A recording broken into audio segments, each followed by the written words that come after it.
इतना तो आप सबको पता ही है कि टाइगर 3 का पोस्टर रिलीज हो चुका है।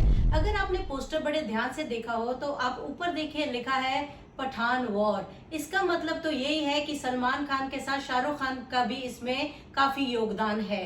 हाँ, हो क्यों ना हो, अब दोनों की बन जो गई है।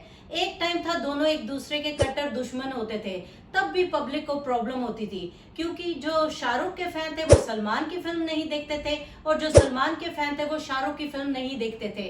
और अब ऐसा है, जब दोनों को थोड़ी समझ आ गई है और थोड़ी उम्र बढ़ गई है तो उनको लगा कि आपस में मिलजुल के रहने से उनका फायदा होगा। और सही भी, आपने देखा ही होगा कि पठान की प्रमोशन के लिए सलमान खान आए थे एज टाइगर, और अब इस फिल्म में कोई बड़ी बात नहीं है, शाहरुख भी आए। एक तरफ से तो अच्छा ही है, लेकिन मानो न मानो एक बात तो मैं बता ही सकती हूँ आपको। जैसे पुरानी वाइन और पुरानी विस्की जैसे जैसे पुरानी होती है उसकी वैल्यू बढ़ती है, वैसे इन दोनों की भी वैल्यू पुराने होने से बढ़ती ही जा रही है।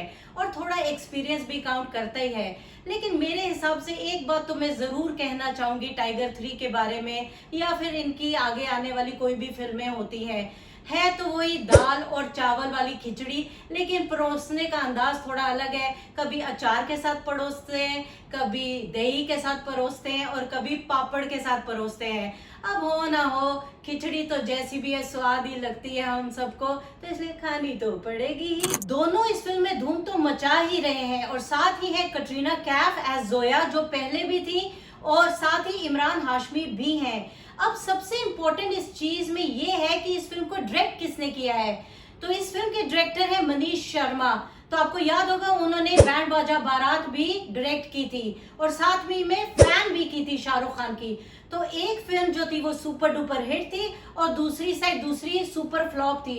अब देखने की बात ये रहेगी कि टाइगर 3 का अंजाम क्या होता है। मुझे ऐसा लगता है कि टाइगर 3 का जो टीजर है वो जवान के साथ ही रिलीज होगा। वैसे तो ये फिल्म जो स्केड्यूल्ड है वो दिवाली रिलीज के लिए स्केड्यूल्ड है।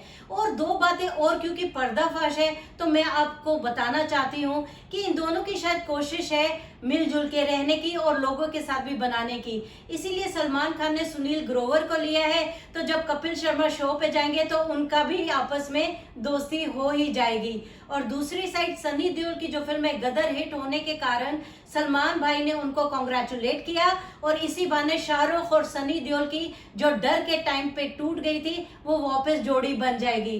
तो अच्छा ही है, मिलजुल के रहना चाहिए, तो हम सबको यही तो चाहिए और क्या। तो बने रहिए पर्दाफाश के साथ और चटपटी न्यूज के लिए।